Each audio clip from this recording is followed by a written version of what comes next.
नमस्कार, मैं रचना शर्मा चढ़ती कला टाइम टीवी देख रहे सभी दर्शकों का स्वागत करती हूं। आप देख रहे हैं हरियाणा न्यूज। समाचारों की शुरुआत से पहले एक नजर आज की मुख्य सुर्खियों पर।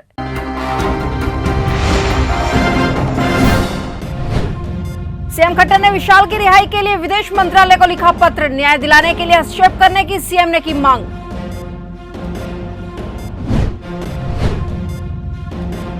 हरियाणा में कम हुए संक्रमण के नए केस, 24 घंटे में 38 नए मरीजों की हुई पुष्टि।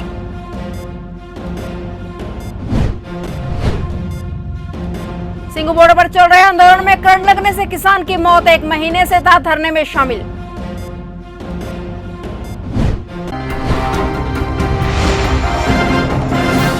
और अब समाचार विस्तार से। सोनीपत के सिंगू बॉर्डर पर पिछले 7 महीने से चल रहे किसान आंदोलन में आज फिर एक किसान की मौत हो गई। उसकी मौत करंट लगने की वजह से हुई है। मृतक किसान सोहन सिंह जिला लुधियाना पंजाब का रहने वाला था और पिछले 1 महीने से आंदोलन में किसानों की सेवा कर रहा था। पुलिस ने शव को कब्जे में लेकर पोस्टमार्टम के लिए नागरिक अस्पताल सोनीपत में भिजवा दिया है। बताया जा रहा है कि आज सुबह नवल अस्पताल के पास एक किसान का शव ट्रांसफार्मर के पास मिला, जिसके बाद पता चला कि उसकी मौत करंट लगने की वजह से हुई है। वहीं शव को कब्जे में लेकर पोस्टमार्टम के लिए सामान्य अस्पताल सोनीपत में भेज दिया गया। शव को पोस्टमार्टम करवाने के बाद परिजनों को सौंप दिया जाएगा। वहीं मामले की जांच आगे जारी है।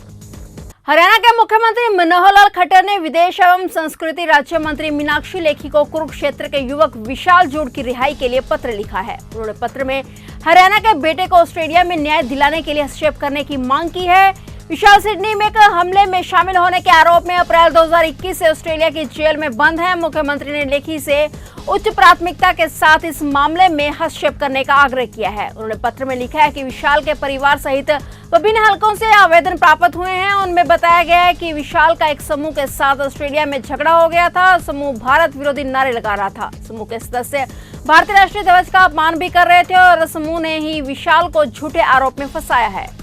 गोहाना में रोहतक पानीपत हाईवे पर जबरदस्त सड़क हादसा हो गया, जिसमें 2 लोगों की मौके पर ही मौत हो गई। बताया जा रहा है कि पंचर होने के कारण आम से भरी पिकअप गाड़ी सड़क किनारे खड़ी थी तथा पीछे से तेज रफ्तार कैंटर ने खड़ी पिकअप को टक्कर मार दी। टक्कर इतनी जबरदस्त थी कि गाड़ी के चालक व हेल्पर की मौके पर ही मौत हो गई। आरोपी चालक घटना के बाद कैंटर को छोड़कर फरार हो गया। मौके पर पहुंची पुलिस ने दोनों के शवों को अपने कब्जे में लेकर पोस्टमार्टम के गोहाना के नागरिक अस्पताल में भिजवाया है और आरोपी चालक के खिलाफ मामला दर्ज कर जांच शुरू कर दी है। देश की तर्ज पर अब हरियाणा में भी कोरोना के नए केसों का कम होना जारी है। 24 घंटे की बात करें तो प्रदेश में इस अवधि में कोरोना के 38 नए मरीजों की पुष्टि हुई। वहीं इस अवधि में 8 लोगों ने जान गंवाई। हालांकि इस दौरान 50 मरीजों ने महामारी से निजात पा ली। इस घटना के साथ ही हरियाणा में कुल संक्रमितों की संख्या 7,69,243 के आंकड़े पर पहुंच गई है, जबकि इनमें से 7,58,728 मरीजों ने कोरोना को मात दे दी है। कोरोना के कारण हरियाणा के 9,542 लोग काल के मुंह में समा चुके हैं। फिलहाल अब हरियाणा में एक्टिव केसों की संख्या 1000 से भी नीचे यानी 973 पर पहुंच गई है। भारतीय विकास परिषद के 58वें स्थापना दिवस पर भारत विकास परिषद द्वारा राष्ट्रीय स्वयंसेवक संघ के संयुक्त सहयोग से 200 लोगों का वैक्सीनेशन किया गया। इस दौरान नपा प्रतिनिधि सतनाम आहूजा ने दीप प्रज्वलित करके कार्यक्रम का शुभारंभ किया। दिल्ली पुलिस की स्पेशल सेल द्वारा ड्रग्स रैकेट का भंडाफोड़ करने के बाद स्पेशल सेल की टीम दोबारा फरीदाबाद सेक्टर 65 के उसी एनएसजी बिहार में पहुंची, जहां पर तलाशी ली और स्पेशल सेल की टीम वहां करीब आधे घंटे तक रुकी। कालका में कल शाम चंडीगढ़ शिमला पुराने नेशनल हाईवे पर परवाणु से आते ट्रक के ब्रेक फेल होने से कालका बाजार में एक कार, 2 बाइक, 2 स्कूटी को टक्कर मारने के बाद गवर्नमेंट स्कूल के पास पैदल चल रहे एक महिला और उसके छोटे बच्चे को बेकाबू ट्रक ने कुचल दिया। इन दोनों की मौके पर ही मौत हो गई। 3 अन्य घायल लोगों को प्राथमिकता के लिए उपचार के लिए अस्पताल में भेजा गया, जिनकी हालत गंभीर देखते हुए डॉक्टर द्वारा सेक्टर 6 पंचकुला अस्पताल रेफर कर दिया गया। पूर्व विधायक लतिका शर्मा आज मौके पर पहुंची। उन्होंने कहा कि जो कल दुर्घटना हुई है वह सबको हिला देने वाली है। उन्होंने कहा कि जिस परिवार के साथ यह हादसा हुआ है उनके साथ उनकी सहानुभूति है। उन्होंने कहा कि कालका में ऐसी दोबारा कोई घटना ना हो, इसके लिए मंत्री और सीपी से बात की गई है। हाँ जी मैडम, जो कल हादसा हुआ है ट्रक का एक्सीडेंट, उसके बारे में क्या बताएंगे? कालका जो शहर है हमारा बहुत पुराना शहर है और बहुत कंजेस्टेड भी है। यहाँ पर सभी वाहनों की आवाजाही रहती है क्योंकि यहाँ दुकानें और यहाँ व्यापारी वर्ग जो है यहाँ पर पूरा परमाणु से भी जो खरीदारी करने आते हैं वो कालका में आते हैं। और कल जो दुर्घटना हुई वो बहुत सबको हिला देने वाली थी और पूरे परिवार के साथ हमारी सबकी बहुत संतति है। ऐसी दुर्घटना घटना और तालका में ऐसी दोबारा घटना ना हो, इसके लिए हमारे अनिल जी जो हमारे मंत्री हैं उनसे बात हुई है, सीपी से भी हुई है, और ये करके किया है कि जो ट्रक यहाँ पे आते जाते हैं उन ट्रकों की सुबह 8 से लेकर रात के 8 बजे तक कोई आवागमन ना हो, जिससे कि दिन में जो लोग हैं वो पैदल आ सकें। छोटी गाड़ियाँ हैं, बड़ी ट्रक या इस तरह की कोई ना है, जिससे आगे भविष्य में कोई दुर्घटना ना हो।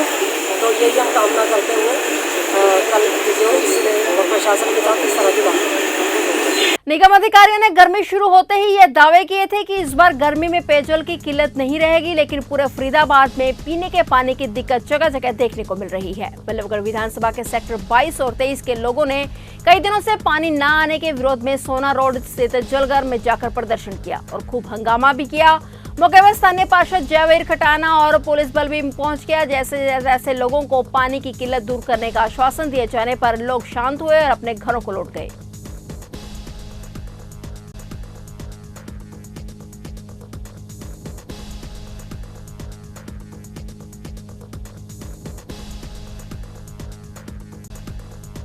देखिए, आज से 1 महीने पहले वैसे तो लगातार यहाँ पर महीने भर में प्रदर्शन होते रहते हैं और हर साल होते हैं। सरकार की जिम्मेदारी बनती है कि जहाँ पर पानी का ज़्यादा संकट है वहाँ के लिए एक अच्छा बेहतरीन प्लान बनाए और उसको परमानेंट समाधान करे। अधिकारी सिर्फ मिसगाइड करने के अलावा कोई काम नहीं करते। आप देख लीजिए कि नेशनल हाईवे जो पूर्व दिशा है उसमें पानी की कोई समस्या नहीं या कोई जाम नहीं होते। जो पश्चिम दिशा है नेशनल हाईवे से, वहाँ पर इतनी स्थिति खराब है कि लोग हज़ार रुपए के टैंकर परचेज कर रहे हैं, और जो कि आप जानते हैं कि 250 रुपये या 220 रुपये से ऊपर हमारा फ्लैट रेट भी बिल नहीं है। आप समस्या बन रही थी पानी की करीब 6 महीने से तो ऐसी स्थिति है कि जो लास्ट वाले आधे मकान है जहाँ तक पानी पहुँचता है वहाँ तक तो पानी जा ही नहीं रहा है, और करीब 1.5 महीने से तो ये स्थिति आ गई है कि पानी बिल्कुल 4 के दिन में 5 दिन में पानी पहुँच रहा है, जिनमें सेक्टर 22, 23 से Shiv colony, East India colony, Shaheed Nagar, झुग्गियाँ, sector 52, sector 55, मतलब इनकी स्थिति खराब है। कोची, जिन लोगों ने, जिन गाँवों ने अपनी ज़मीन दी डेवलपमेंट के लिए डिपार्टमेंट को दे दी, भाई नगर निगम अपने आप तो बना नहीं, पंचायती ज़मीनें इनके पास चली गई, करोड़ रुपए की इन्होंने बेची, इन्होंने सैलरियाँ दी। आज वो लोग, वो गाँव वाले पानी के लिए तरस रहे हैं। कलायतो मंडल के गांव खरक बांडवा नेशनल हाईवे 152 पर स्थित पिछले 5 वर्षों से गांव की मुख्य गली का स्कूल के सामने निर्माण अधूरा रहने से ग्रामीणों में रोष देखने को मिला। नाराज ग्रामीणों का कहना है कि बार-बार समस्या से अवगत करवाने के बावजूद समस्या का कोई समाधान नहीं हुआ है। अगर जल्द ही इस गली का निर्माण नहीं हुआ तो वह जल्द ही कैथल डीसी कार्यालय के सामने एक बड़ा प्रदर्शन करने के लिए मजबूर हो जाएंगे। क्या नाम है जी? मेरा नाम गंगा दयाल है। क्या समस्या है जी? समस्या ये मेरे गांव का मेन रास्ता है जो राजकीय उच्च विद्यालय के बिल्कुल सामने भी है। गांव कौन सा? गांव खरक पांडवा, जिला कैथल। इसमें मेन रास्ता ये जो NH 152 से बिल्कुल सटा हुआ है और राजकीय उच्च विद्यालय के बिल्कुल सामने वाला रास्ता गांव का मुख्य मार्ग है, जिसके सामने गली चिक्कड़ से, गंदे पानी से भरी है और काफ़ी सालों से इसके बारे में हम CM विंडो भी लगा चुके हैं। कई DC साहब आए, जैसे DC प्रियंका सोनी जी, वो भी मौका देख के गई थी। DC सुजान सिंह जी ने भी मतलब इसके बारे में उनको शिकायत की थी। एक्शन PWD विभाग भी यहाँ पर मौका करके दे, काफ़ी अधिकारी आए, मौका देखते हैं, उसके बाद ये समस्या जो भी तो है। फिलहाल हरियाणा न्यूज में इतना ही। तब तक के लिए देखते रहिए चढ़ती कला टाइम TV और मुझे दीजिए इजाजत। धन्यवाद।